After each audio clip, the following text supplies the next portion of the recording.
Welcome back to another episode of Everything NHL, the hockey segment of the Fantasy Fanatics Podcast. I'm your host, Nathan, and we're here with our hockey expert, James Kumar. Hey, what's up, man? So this week we're gonna go over top 100 forwards for fantasy. We're gonna compare the list on NHL.com with James' list, and then we're gonna go over the previews for some of the games coming out. Yeah, it sounds good. I can't wait to talk about regular season games. I guess we'll talk about both Tuesday and Wednesday since there's not too many games on those days. But yeah, it's great to have the season back. It's going to be fun to talk about for sure. Yeah, for sure. And I guess we'll go on to the fantasy list now, and I guess we'll go 5 spots at a time. All right, that sounds good. All right. So I guess the first 5 from the NHL list are Connor McDavid, Leon Draisaitl, Nathan McKinnon, Nikita Kucherov, and Austin Matthews. And we'll go to you for yours. Yeah, honestly, I have them in the same order. I think I would have had Matthews at 4. The only problem is he's just coming off of wrist surgery. I don't know whether he'll be 100% to start the season. He should start the season on time, but I think I'll just put Kucherov over him because of that. Kucherov seems to be fully healthy for the first time in like a couple of years. So I definitely like his chances at getting a lot of points this year. Yeah, and I guess for Austin Matthews, even though he's getting a wrist surgery, shouldn't be too bad. He should still be in the top 5. Yeah, the first game for Toronto is going to be on Wednesday, and he should be playing in that game. They haven't said that he won't be, so I just assume that he'll be ready to go. All right, sounds good. And I guess the next 5 for the NHL list would be Artemi Panarin, Brad Marchand, Mikko Rantanen, David Pastrnak, and Patrick Kane. And we'll go to you for yours. Yeah, mine's pretty similar. I got Panarin at 6th, Marchand at 7. I have Pastrnak at 8th, just because they're line mates. I feel like they can generate well together. I have Rantanen at 9. I feel like his health is just a little bit more in question than Pasternak's, in my opinion. But or else, yeah, he's still really solid. And yeah, Patrick Kane at number 10, just because he does have good scoring upside and he's proven that he can score really well. So yeah, I like him there. Sounds good. And I guess for the next 5 for the NHL list, we have Alex Ovechkin, Jonathan Huberdeau, Alexander Barkov, Braden Point, and Brady Tkachuk. And we'll go to you for yours. Yeah, I have Alex Ovechkin at 11th. I believe he did suffer an injury in tonight's preseason. I don't know the extent of that, but assuming he'll be okay to start the season, yeah, I have him at number 11. Then I have Huberdeau at 12. Yeah, he's another solid left wing. I have Sidney Crosby at 13th. I feel like he's being undervalued just because of his injury. He should only be out maybe like 4 or 5 games max. I don't feel like he's going to be out for that long. He had a similar surgery to Austin Matthews. He just had it a little bit later on in the offseason. So yeah, he's being undervalued. You should be taking him early. I have him at 13th. I have Barkov at 14th. Obviously, he just signed his contract in the news, and yeah, he seems to be ready to go. So I like him. And then yeah, Braden Point at 15th. I feel like just getting a guy that's a really strong scorer and he can play both center and right wing, I think is pretty solid. So yeah, Braden Point at 15. Sounds good. And I guess what do you think about Brady Tkachuk being rated so high? Yeah, he doesn't have a contract right now, so he's not starting the season. He'll probably be signed at some point between now and December 1st. I think that's going to be the deadline for him to sign, or else he won't play this season. And with that kind of risk, I can't have him in the top 20 players. I have him a little bit further down, and we'll get to him. Sounds good. And I guess for the next 5, we have Mitchell Marner, Kirill Kaprizov, Mika Zibanejad, Sebastian Aho, and Andrei Svechnikov for the NHL list. And we'll go to you for yours. Yeah, I have Mitch Marner at 16. Really solid. I think he was like 4th in scoring last season. Of course, he doesn't get all the other fantasy categories in terms of like hits and stuff, but other than that, he's still really solid. Mika Zibanejad, you mentioned, yeah, he can score. He can pretty much do everything. He's really solid. And then I have Sebastian Aho, another really solid center. 19, I have Mark Scheifele. This is another guy I feel like is undervalued just because he's serving a 1 game suspension at the beginning of the year. We talked about that hit in the playoffs. Of course, he only served 3 games of that suspension during the playoffs. So the 1 game carries over to this season. But for him to drop outside the top 20 on many rankings, I don't feel like it's right. He's a point per game scorer or better every year.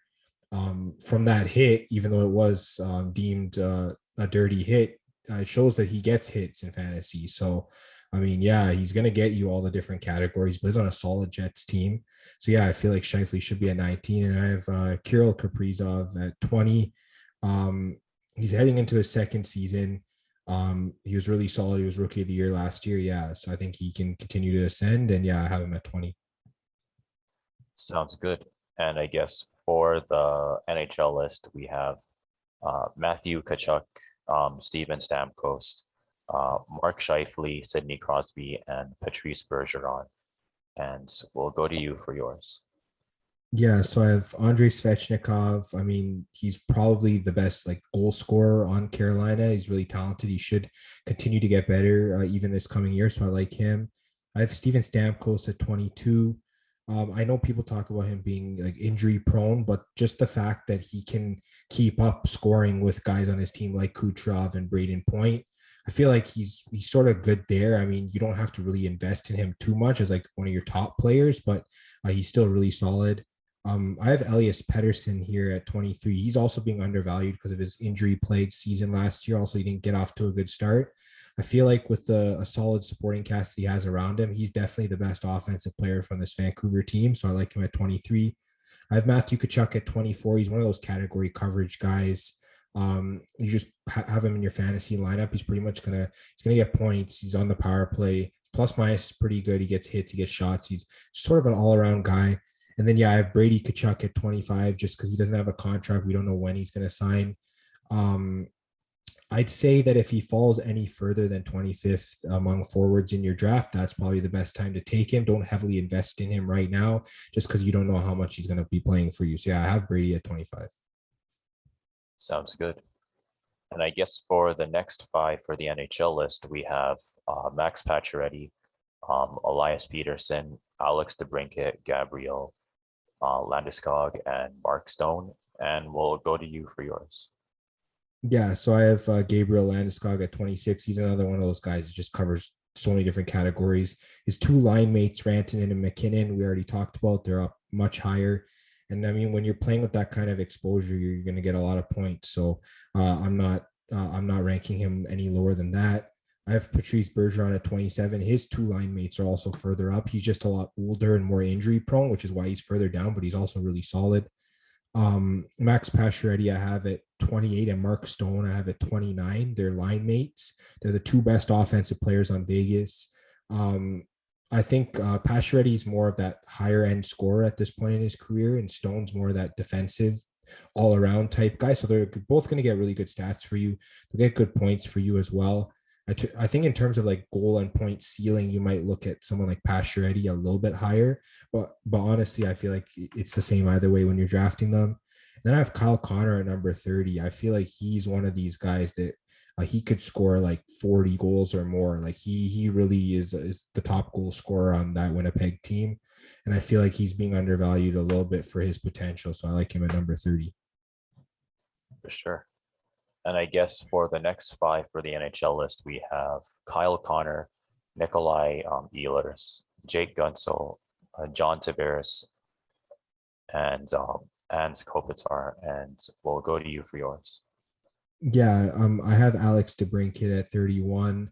I mean, the guys playing with Patrick Kane, they pretty much have really good chemistry with each other. I believe Alex DeBrincat was in like the top 5 or 10 in goal scoring last year. So we know he has that goal scoring ability. And yeah, I think there's no reason why you can't take him as one of your top wingers in a draft. So he's really solid. I have John Tavares at 32. Obviously, he's coming off of a serious injury. But I mean, he looked great in his first few preseason games. I think he should be back to normal as sort of that third scorer for Toronto behind Matthews and Marner, sort of centering that second line. So yeah, I really like him. And then I have Nikolai Ehlers at 33. Obviously, he had his breakout season last year. We'll have to see if he can keep it up. I think he can. I probably wouldn't take him over guys like Connor and DeBrincat. I feel like he's a little bit lower than that, but he's still really solid. Then I have Ozzy Kopitar at 34. He's just one of these guys. He gets older, but he's still so skilled. I mean, he's the best scorer for LA for sure. Um, Even on a bad teams, plus minus is not going to hurt you at all.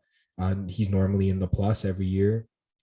Plays on top power play, gets shots, he gets hits. I mean, this is a guy that you want if you sort of don't get a top center early and you want a strong guy there, then you can definitely add him. And then I have Johnny Gaudreau at 35. I feel like he's really undervalued just because of having a poor season last year. I definitely think he can bounce back. I mean, this is a guy that had 99 points in 82 games before in his career. He's not that far removed from it. So he definitely is one of these guys that could have a bounce back here and could be more valuable than where he's going. So I have him at 35. For sure. And I guess for the next five for the Yahoo list, we have Johnny Gaudreau, JT Miller, William Nylander, Brock Boser, and Evgeny Kuznetsov. And we'll go to you for yours. All right, I have JT Miller at 36. I think he's just one of the more talented forwards for Vancouver. This guy can do pretty much everything. He's going to be on the top line most likely. If not, he'll be centering his own line on the second line, where Vancouver's top six is looking like really strong in terms of scoring. So I really like him. I have Jake Gensel at 37. It's really hard to sort of project where to put him. I just put him around there because he doesn't have either Crosby or Malkin to start the season. So it is possible that he has to shelter a lot of the load in terms of scoring, and he might not get off to the hottest start. But yeah, I still do like his upside that he brings as a goal scorer. So I have him at 37. I have William Nylander at 38. I mean, he's going to be playing with John Tavares for most of the year. He's probably going to be on the top power play or pretty much being the focal point of the second power play for Toronto. So he's definitely someone that needs to be rostered early enough. And then I have Brock Besser at 39. They rely on him a lot for goal scoring in Vancouver. I feel like he's another guy that's pretty undervalued in terms of what he can bring. All the time, he's just being talked about as sort of that secondary guy behind guys like Pedersen, Miller, and Horvat. But I feel like he's very valuable to this Vancouver team. So I really like him there. And then at number 40, I have Ryan O'Reilly. He's one of these centers that he covers multiple categories. He's probably the best scorer for St. Louis. He's going to get you shots, hits, power play points. He's pretty much going to get you everything. His plus minus is so solid as well. So yeah, I have him at number 40. For sure. And I guess for the next five for the NHL list, we have Sam Bennett, Sam Reinhart, Ryan O'Reilly, Matthew Barzal, and Jack Hughes. And we'll go to you for yours. Yeah, I have Matthew Barzal at 41. I think in terms of talent, he would be much higher, but he plays for a defensive team in the New York Islanders. So his ceiling is kind of capped in terms of what he can do. There is a chance he could still break out. So if you really need a number one center and you don't have one yet, he's one of those guys that it is possible he could be that solid center for you.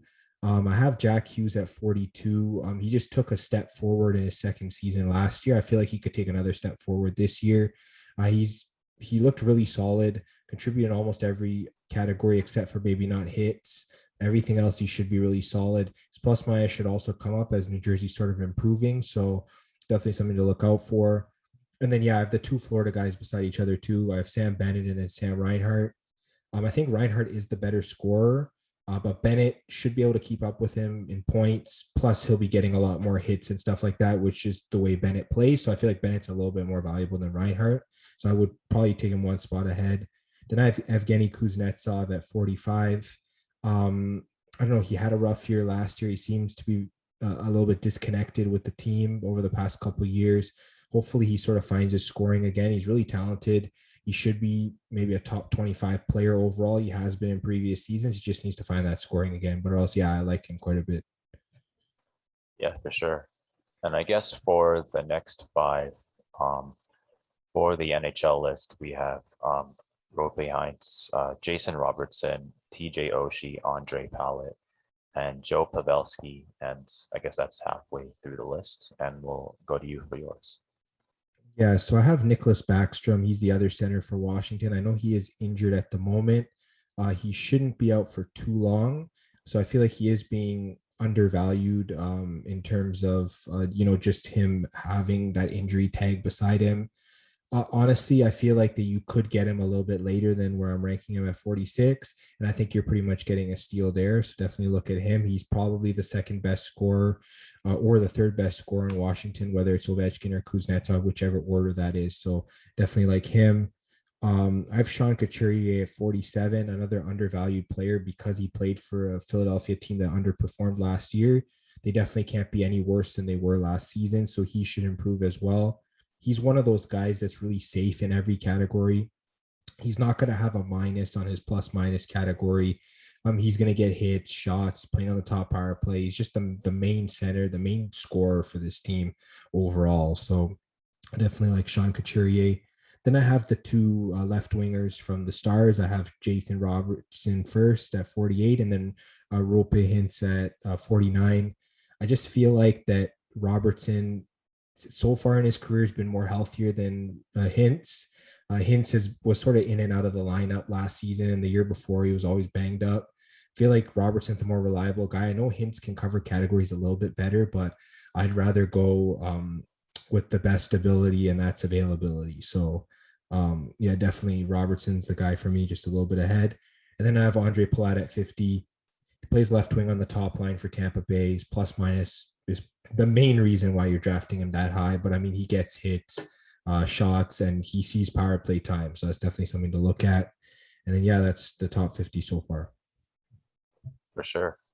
And I guess to start off the next half of the list, we have Nicholas Backstrom, Sean Couturier, Vladimir Tarasenko, Ryan Nugent-Hopkins, and Tyler Toffoli for the NHL list. And we'll go to you for yours. Yeah, so I have TJ Oshie at 51. He's just another one of these guys for Washington. They have a solid top six. If you draft anyone from their top six, they're going to get you points. And he's pretty much a product of that. Then I have Joe Pavelski at 52. He got off to a rocket hot start last year.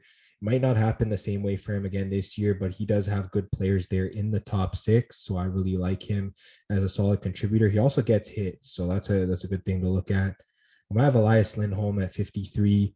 I feel like he's a guy that really broke out for Calgary last year. He's now centering his own line. And that line was really solid last year. He was with Matthew Tkachuk and Andrew Mangiapane. So if that line sort of stays together, I feel like that Lindholm could continue to score really well this year. Then I have Martin Necas at 54. He's another guy that really had a breakout year last year. He's playing in that Carolina top six that's so talented. We talked about all these guys. I mean, Necas just finds ways to score, and I believe they're going to be rolling him out on the top power play this year. So if they are, that's pretty much the best exposure you can get. And then I have Ryan Nugent-Hopkins at 55. I mean, there's nothing else to say about him. He's a good scorer in his own right, but when you're playing with guys like McDavid and Draisaitl, especially on like top power plays and top units, I mean, you're going to get points. So Nugent Hopkins is drafted there solely for that. Sounds good. And I guess for the next five for the NHL list, we have, I guess, Cole Caulfield, Martin Necas, Elias Lindholm, Nick Suzuki, and Anthony Mantha. And we'll go to you for yours. All right, at 56, I have Blake Wheeler. I believe most people have him a little further down just because of his age. But honestly, when you're playing on that top line in Winnipeg and you're seeing all the top situations for the Jets, he's been so productive. He's outproduced his rank almost every year. I feel like if you're drafting him lower than that, you're getting a steal. And if that's where he's going in drafts, then where you're taking him is a steal. I really like Blake Wheeler. I have Tyler Toffoli at 57. Obviously, he had that breakout year last year with Montreal. They're really going to need him to come through in terms of scoring as they sort of lost a lot of depth. I mean, there's questions now about Carey Price's health, Shea Weber's health, as he probably won't be playing for the season. They lost a whole bunch of players. So guys like Toffoli will really need to step up. So I definitely like him to produce, maybe not as well as last season, but he'll definitely be pretty solid. And then I have Cole Caulfield at 58. Obviously, he's the highest ranked rookie I have for forwards, just because we've seen that he can score in the playoffs. Most of these other rookies, I haven't really seen it yet from them. So he's already proven. So I got to rank him higher. I have Vladimir Tarasenko at 59. Obviously, that shoulder issue he's been dealing with, even after surgeries, he hasn't been the same. He used to be a top 25 overall player around, but I guess lately, he's had rifts with St. Louis, maybe he should be traded, that kind of thing. Yeah, but if he can sort of get back to the way he was, he'll definitely be a solid scorer for you. And then I have Jack Eichel at 60. Obviously, he's dealing with an injury. Obviously, he's probably going to get traded as he's not captain of Buffalo anymore. Um, I think I got him in a draft in with my last pick or something. Like, it was crazy. He fell all the way from like around 60 where I have him here to like my last pick. And I was like, you know what? I might as well take him. And then the news came out that they're exploring trades. So it looked like a genius move. So, I mean, if you can get him, I know 60 is where he should be ranked, but if you can get him outside the top 100, that's pretty much a win situation. And that's around where I got him. So that's definitely something you want to look at for Eichel. So yeah, I have him at 60. Yeah, I guess getting Jack Eichel like at the end of the drafts, I don't think anybody was really expecting that, and it is kind of weird that he went all the way that low. I mean, he was drafted as a top 15 forward last year. So, I mean, if you're getting him in the last round, regardless of whether he plays or not this season, let's just say he has to have surgery, he misses the season, or whatever happens, he doesn't get traded. I mean, it was your last pick. I mean, a lot of times with your last pick, if it doesn't work out, you're dropping them and picking up someone off the waiver wire week 1 anyways. So I mean, there's nothing to really sweat if you get him late. If you're taking him at 60, you must have a lot of faith in him. That's where I have him, just because the moment he comes back, whichever team he's playing for, he's going to produce. He's not going to have as bad of a season as he had last year with that injury. So, yeah, I definitely like Jack Eichel as a player, and I feel like if he comes back, he's going to be solid. Yeah, for sure. And I guess for the next 5 for the NHL list, we have Blake Wheeler, Zach Hyman, Tom Wilson, David Perron, and Jack Eichel. And we'll go to you for yours. Yeah, at 61, I have Tyler Seguin. He's another undervalued player. I could have even have put him higher than this, but yeah, he's the top line center for Dallas.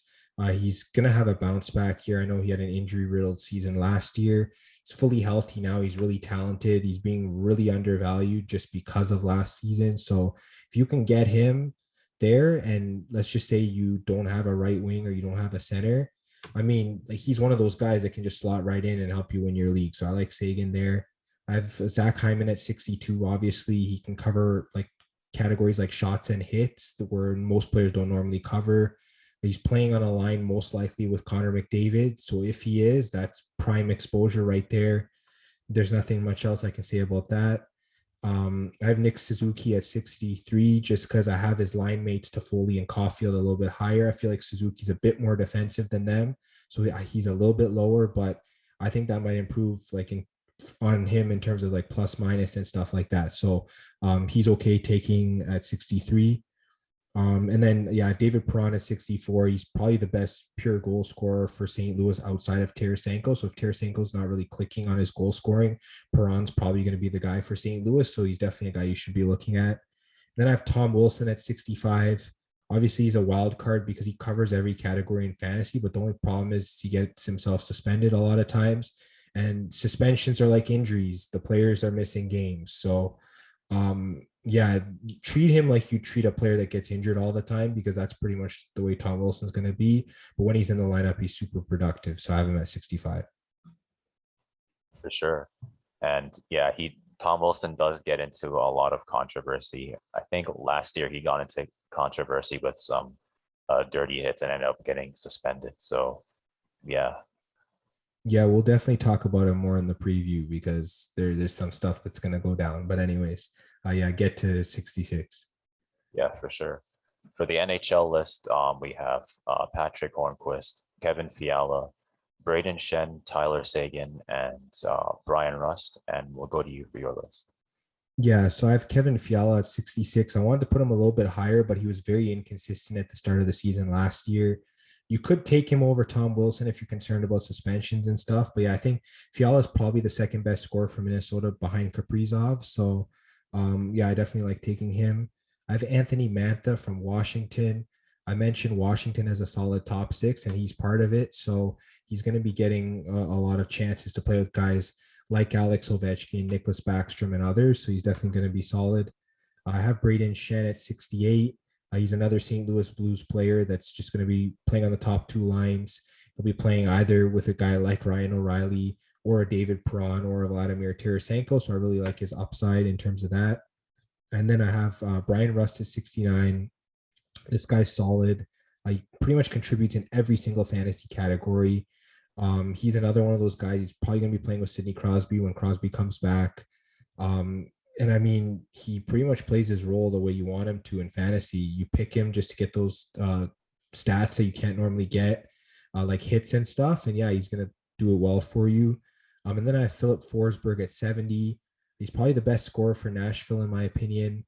I don't even know if I have another Nashville player in my top 100. So it looks like Forsberg is going to be the main guy there. If you want a guy that's going to be playing in almost every scoring situation for Nashville, it's going to be Forsberg. So definitely take a look at him. Yeah, for sure. And I guess for the next five, we have, Dominic Kubalik, Philip Forsberg, Pavel Buchnovic, Alexander Radulov, and Alex Lafreniere for the NHL list. And we'll go to you for yours. All right, I have Patrick Hornquist at 71. I think there's been word going around that he's going to be dropped down to the third line in Florida. It's kind of concerning. If he doesn't get onto one of the power play units, that's also going to be concerning. So I don't have him as high as most people. He's still solid in the fact that I guess he can score quite a bit. His plus minus is usually pretty good and he gets a lot of hits. The only thing is his shot volume might drop if he's not in those prime scoring situations with those top players like he was last year. So that's a little concerning, but I do have him around 71 just because I think he's going to be okay to draft. He's one of those guys, if he doesn't work out, definitely you can drop him for someone on the waiver. Then I have Teuvo Teravainen at 72. He's very undervalued. He was going in like the top 30 or 40 among forwards last year. I know between injuries and so on, he hasn't looked the same, but it looks like he's going to be getting that top line spot besides Svechnikov and Aho in Carolina. So, I mean, if you're playing on the top line, you're probably going to get that exposure. So, I mean, he's a guy I found on the waiver wire in one of my leagues. So there's no way he should be there. He should be drafted for sure among forwards. And then Dominic Kubalik at 73. He's a solid fantasy player overall. I believe he was in the top like 30 fantasy forwards last year in terms of total production. Obviously, that might come down a little bit with guys coming back from injury like Jonathan Taves and Kirby Dach. But I mean, if he can continue to produce, he might outproduce his rank. And then I have Bo Horvat at 74. This is a guy that could be a little bit higher. I just have him a little bit further down because I don't know how much he's going to be on the top power play for this team. I mean, if they have Pedersen there, Miller, Besser, I know Horvat is a good scorer, but I don't know. I'm just a little bit lower on him than the other three, so I have him a little bit lower down here. And then I have Taylor Hall at 75. Boston needs good second line production, and Hall produced when he came in from the trade last year. He stayed in Boston. He liked playing there, so I think he'll definitely be able to produce for you in fantasy. Yeah, for sure. And I guess moving on to the next five for the NHL list, we have Vincent Trocheck, Bo Horvat, Teuvo Teravainen, Taylor Hall, and Kirby Dach. And we'll go to you for your list. All right, at 76, I have Pavel Buchnevich. Obviously, he's going to be playing in that top six for St. Louis. We mentioned some of their high-end players earlier. Yeah, he should be really solid. He was solid for the Rangers last year. I think he was one of the guys we were telling everyone to pick up a lot last season. He definitely should be owned in leagues. He's a solid right winger for sure. I have Vincent Trocheck at 77. He should be the second line center for Carolina. And he was really solid last year. I mean, he was on a crazy scoring pace. He was being picked up in all different leagues. He definitely should be solid again this year. At 78, I have Alexis Lafreniere. I feel like he can take that next step forward in his second season. I know the beginning of his first season was a little rough, but he definitely should be really solid next season. I have Dylan Larkin at 79. He's another undervalued player. People shy away from him because he plays for Detroit. But I mean, he's been really solid every year he's been in Detroit. They definitely should be better this year. His plus minus, it could be in the minus still, but it definitely won't be as bad as it was last season. but I mean, he's their top scorer. He's going to be playing in all situations for them. So he's a really solid center that you can take a look at. Then I have Kirby Doc at 80. He also struggled when he came back from injury last year. Um, but yeah, he's going to be playing with high end forwards. There's a chance he even plays with Patrick Kane. And if he does, he's going to get that exposure. So he's a solid guy you can take there at number 80. For sure. And I guess moving on to the next five for the NHL list, we have Victor Arvidsson, Brendan Gallagher, Dylan Larkin, Connor Garland, and Trevor Zegras. And we'll go to you for your list. All right, at 81, I have Evgeny Malkin. Obviously, people shy away from him because he is currently injured and he does have an injury history. But when he's in your lineup, he's going to produce like a top center for you. So if you're willing to hold him on IR, he's a good guy to take there at 81. 82, I have Patrick Laine. He's also being undervalued this year because he did have a rough year, of course, being traded between two teams from Winnipeg to Columbus. But I guess having a full season in Columbus this year, we've already seen him in the preseason. He's scoring highlight reel goals. Looks like it could be a bounce back year for him. And I mean, he was a top goal scorer in the league before that trade. So, yeah, we've seen him produce in previous years. I think he can definitely bounce back this year. And then at 83, I have Victor Arvidsson, obviously a new scenery for him as well. Moving to LA. I feel like with the combination of him being able to hit and get a lot of shots, playing on the power play, that kind of thing, he definitely can be a really solid late round forward that you can sort of get to beef up your lineup. Brendan Gallagher's pretty similar to the way he plays as Victor Arvidsson.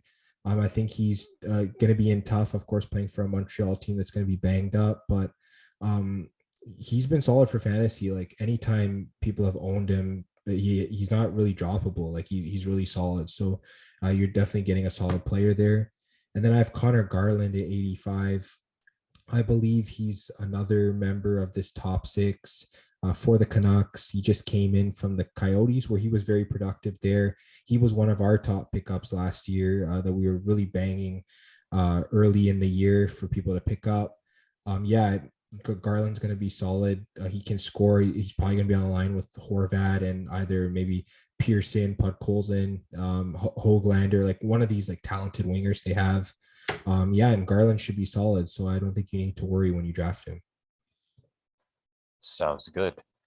And I guess moving on to the next five for the NHL list, we have Evgeny Malkin, Andrei Burakovsky, Drake Batherson, Patrick Lane, and we have Carter Verhaeghe, the guy who should be over 50% owned, hopefully this year. And we'll go to you for your list. Yeah, so for 86, I have Trevor Zegras. I believe he's the second rookie I have on here. Yeah, last season, I know he played a handful of games. He didn't really play that well. Of course, I can't have him as high as Caulfield because he does play for the Anaheim Ducks, so his plus minus could hurt. But he should take that next step this year, so I definitely like him. And then at 87, I have Andrei Burakovsky, obviously playing for Colorado. He's probably going to be on the line with a guy like Nazem Kadri, and he'll probably see some power play time with the top unit a lot of times, if not with the second unit. So definitely look at him for additional goal scoring. And I have Jamie Benn at 88. He's another guy that's being undervalued. Obviously, his line mate and center Tyler Seguin's healthy this year. Ben kind of struggled a little bit without him last year, but Ben's sort of that guy. His plus minus is always going to be solid. He's going to get you hits as well. He's going to get you shots, and he should be on the top power play for this Stars team. So I like him. And then I have Carter Verhaeghe at 89. I want to check his Yahoo percentage just because you mentioned Carter Verhaeghe 50. Let me see if this guy's over 50% rostered so far among people that I've drafted. Let me see here. Carter Verhaeghe. Where is this guy? And he is 69% rostered. So there we go. Over 50% this year. People are believing this guy. I believe in him too. He's my 89th ranked forward. Obviously, Florida's beefed up their forwards. But yeah, it looks like he's going to be playing with Barkov again, which is a really good sign.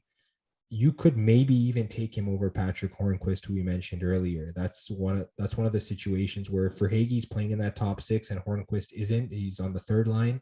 Then maybe you draft a Verhaeghe instead of taking a Hornquist, and you might benefit from it. So definitely look at that. And I have Drake Batherson at 90. He's the second forward I have from Ottawa behind Brady Tkachuk. Obviously, Tkachuk might not start the season on time, so they're going to rely on Batherson as their main guy. I'll bring up another Ottawa guy that I do have in here in a bit. But yeah, Batherson is probably the best option for Ottawa right now without Brady Tkachuk. For sure. And I guess moving on to the next five for the NHL list, we have Tim Stützle, Jonathan Toews, William Karlsson, Ryan Strome, and Jamie Benn. And we'll go to you for your list.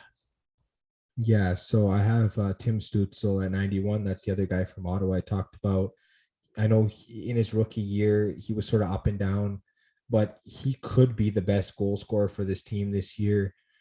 He could take that next step, and you definitely want to get on the trend with him before he takes that next step, so you can benefit from his upside. So definitely a guy you could be looking at. I have Jordan Eberle at 92. This is the highest Seattle Kraken forward I have. Yeah, not much else to say. He has a proven scoring track record with both the Oilers and the Islanders. He's probably going to be their main guy in terms of scoring. So you definitely, if you want someone from the Kraken, he's probably the best player you should look at. I might have Chris Kreider at 93. This is a guy, he's playing for a talented Rangers top six. They're going to be scoring a lot. He's a guy that gets a lot of shots and a lot of hits as well. So for him to be, I've seen him going outside the top 100 or 150 forwards, and that's not right. He definitely is a top 100 forward. Another Ranger here I have is Ryan Strome, also in that Rangers top six. Probably going to be playing with Panarin this year, so his upside is even higher than where it might be if he was like a third liner or something. So I definitely like Ryan Strome. And I have Jonathan Toews at 95. It looks like he is going to play this season. And I mean, when Toews has played, he's always been solid. He can contribute in almost every single category. So he's definitely someone you should be looking at this year. Yeah, for sure. And I guess to round out the list, we have, I guess, Jonathan Marchessault, Josh Norris, Jordan Eberle, Anders Lee, and Eberle, yeah, Eberle, my bad. Anders Lee and Oliver Bjorkstrand. And that's going to round out the top 100 for the NHL list. And we'll go to you for yours. All right, I have William Karlsson at 96 and Jonathan Marchessault at 97. Obviously, they're line mates in Vegas. They play on that second line. We talked about both Pacioretty and Stone earlier.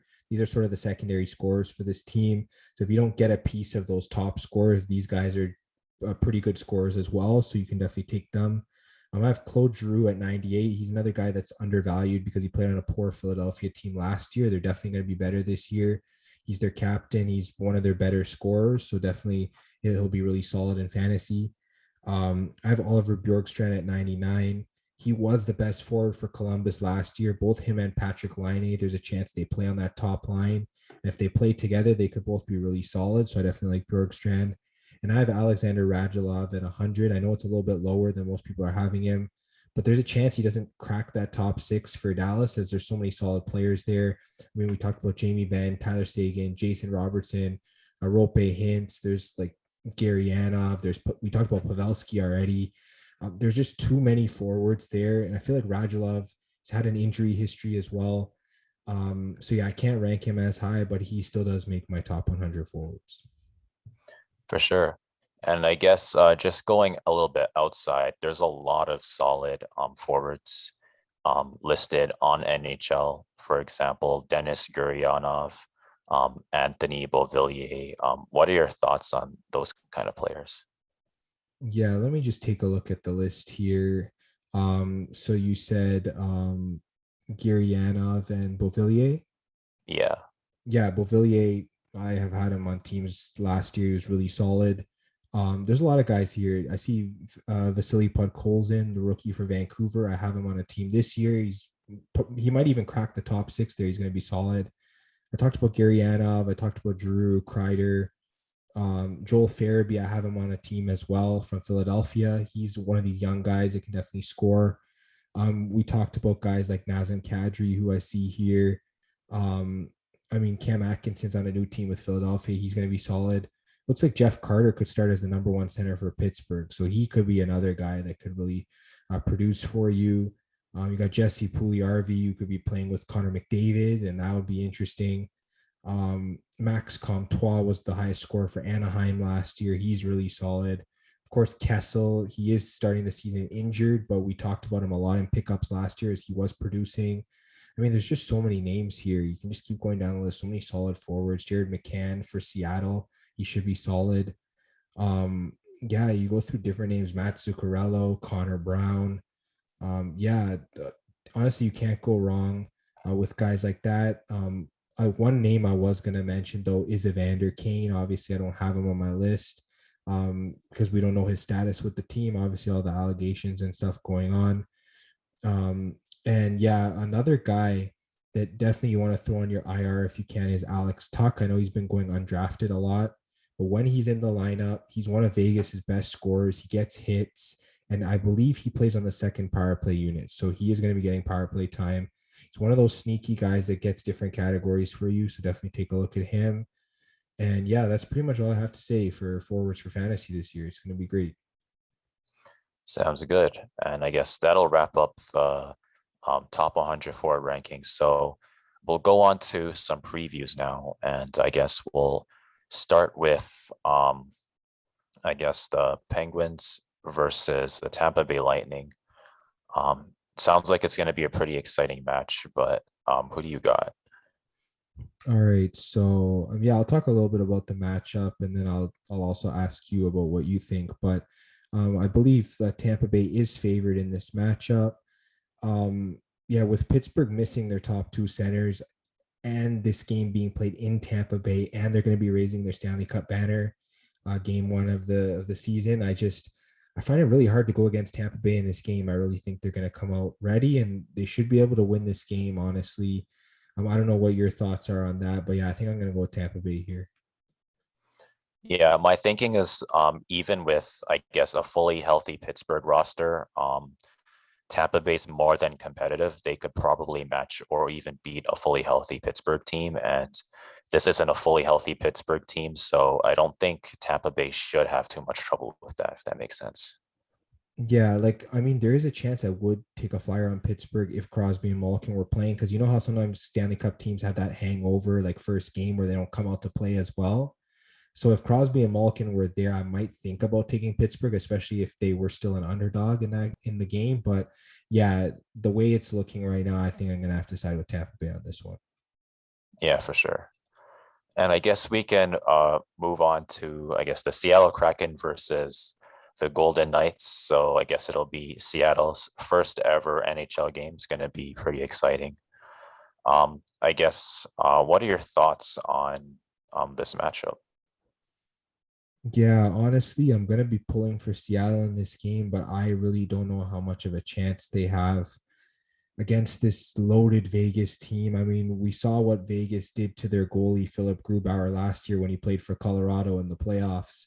I mean, Vegas pretty much they won 4 straight games against Colorado and eliminated them from the playoffs after Colorado had taken the first two there. And yeah, I mean, there's nothing much else I can say. Vegas is at home for this game. They're the older expansion team, obviously, out of the two recent expansion teams. They have a more solid roster. Even without Marc-Andre Fleury this year, they have Robin Lehner as their goalie. Assuming he plays, yeah, Vegas should win this one pretty easily. Could Seattle keep it close? Maybe. Are they going to win? Probably not. And yeah, that's just my opinion on it. I don't know. What are you thinking here? I guess my thinking is, I guess there's just, I guess, too many. I don't want to say too many questions about Seattle, but it's basically kind of like an unknown for the most part versus a team that's been pretty solid pretty much every year that they've been in. I know they're both relatively recent, but Vegas has, like, even from like the beginning of their team, they made it to the finals in like their first year or something like that. And they always have like deep playoff runs. So it's like it's you're basically a contender versus a team that you don't really know how they're gonna play for the year. So I would go with Vegas. Yeah, for sure. I definitely like Vegas. They're a heavy favorite in this game. Um, Yeah, and that's where I have to lean. That's where I see it going. For sure. And I guess we'll move on to Wednesday's games. There's quite a few games here. We'll start with classic rivalry, Canadians versus the Maple Leafs. I guess my thoughts on this game would be I would still kind of have the Maple Leafs, I guess, beating the Canadians, even though the Canadians did have a really good run. I think Carey Price, he might not be playing for this game as well. So that's something to, I guess, think about. But what are your thoughts? Yeah, it looks like Carey Price has entered that sort of thing where players are struggling with mental health. They want help, and I think he announced that this week. So it looks like he's probably not going to be playing. Yeah, you got to go with the Leafs here. I mean, this is the classic revenge type game. The Leafs are at home. We obviously know what happened in the playoffs last year. I there is a chance Montreal pulls it out, but I mean, you're not with your captain for the whole season. You're not with Carey Price for who knows how long. I don't know how Montreal wins this game. I know Hoffman's hurt. I know other forwards they have are hurt. Yeah, the Leafs have so much more depth when it comes to pretty much everything, and yeah, they definitely should win this game for sure. For sure. And I guess we'll move on to the New York Rangers versus the Washington Capitals. I feel like this might go either way. They're both pretty good teams, but I guess I'll give it to Washington to kind of edge it out, mainly just because of how good they've been over the years. And what are your thoughts? Yeah, I definitely agree with you there. This is definitely a matchup that can go either way. I know we talked about Tom Wilson earlier. Of course, the whole situation that happened with these two teams last year where they were just brawling over that Tom Wilson hit. And I mean, the New York Rangers traded for Ryan Reeves for a reason. I know he is day to day, so hopefully he will play in this game. But if he plays in this game, there is no way that he is not going to be fighting Tom Wilson in this game. And yeah, I talked about the Alex Ovechkin injury, the Nicholas Backstrom injury. If Washington's missing some of their top guys, I mean, you mentioned it could go either way. I think maybe the Rangers even have a chance of winning this, to be honest. I feel like the Rangers, they've gotten tougher. They still have good scores. Um, and yeah, like if Washington's without Ovechkin and Backstrom, yeah, I kind of like the Rangers' chances here, to be honest, even as an underdog. Yeah, it sounds good. I mean, the Rangers, they've been trying to, I guess, try to make the playoffs. They're always on the outside looking in. So I guess beating a Washington team would be kind of a good sign of things to come, hopefully. Yeah, absolutely. And I guess we'll move on to, I guess, the Colorado Avalanche versus the Chicago Blackhawks. Colorado, they had a really good regular season last year. They have a really good offense, but I guess the Blackhawks, they made some really good roster changes. So it's I guess it's another game that could maybe go either way depending on how things go. But I guess I'll go with the Avalanche on this. And what are your thoughts? Yeah, I have no idea why the Avalanche are so heavily favored in here. Like you said, this could go either way because we don't know what kind of a Chicago team is going to come out. This could be a Chicago team that's much more put together and better built than in previous years. I mean, they have Marc-Andre Fleury as their goalie, who really frustrated the Avalanche in the playoffs this year. They improved their blue line with Seth Jones, and I mean, they're getting their captain back. This game definitely screams a close game, and I have no idea why the Avalanche are favored by so much. I would honestly like. I think Colorado probably should still win this, but I would honestly just take the Blackhawks if anything. I mean, if you're gonna, you could even take them on like the spread, like plus 1.5 to maybe keep it within a goal or even win it. That's probably something I would look at with Chicago, just because yeah, they're saying blowout, but yeah, this game shouldn't be a blowout. This definitely should be a closer game for sure. Sure. And I guess we'll move on to the Winnipeg Jets versus the Anaheim Ducks. Um, I guess the Anaheim Ducks, they're more or less a rebuilding team, and the Jets, they were pretty solid, I guess, last year in the regular season. Their playoffs, they didn't go as far as they wanted, but I feel like the Jets, they're more solid overall. So I guess I'd go with the Jets, but what are your thoughts?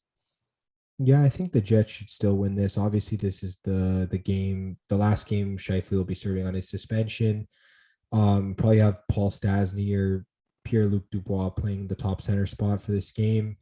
Yeah, I mean the Jets are pretty well put together. I could definitely see them winning this. I just don't know how Anaheim's going to look this year. They might look better, and they are at home, so there is a chance you could lean towards the Ducks. I'm leaning towards the Jets, though. I think this Jets team's really solid. They're definitely going to be really good this year. And yeah, probably would lean the Jets just a little bit. For sure. And I guess we'll go on to the Vancouver Canucks versus the Edmonton Oilers. I guess not really too sure how this game is gonna go, but I guess I would still go with the Oilers mainly just because of how good their offense is. I feel like they're one of the more offensively talented teams in the league, and I think it's gonna be hard for any team to stop that this year. But what are your thoughts? Yeah, first game of the season. I think it's going to be tough to stop Connor McDavid. I do like this Canucks team, but this Oilers team looks really strong.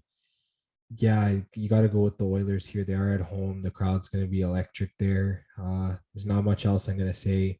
Look for McDavid and Draisaitl to get on the board pretty early in this game, and I think you definitely have to lean with the Oilers here. For sure. And I guess that brings us to the end of everything NHL. And I guess, do you have any final thoughts? Yeah, my only final thought is people are going into some drafts, I guess, right before the season this weekend. So yeah, we have episodes of mock drafts, rankings, and stuff. So just keep an eye on that. We have division previews talking about good fantasy players for each team. Yeah, just go in. You don't need to panic. Just go off the knowledge that you know, and you should be able to draft a good team. And then, I guess in terms of the season, yeah, I can't wait for hockey to start. It's going to be great.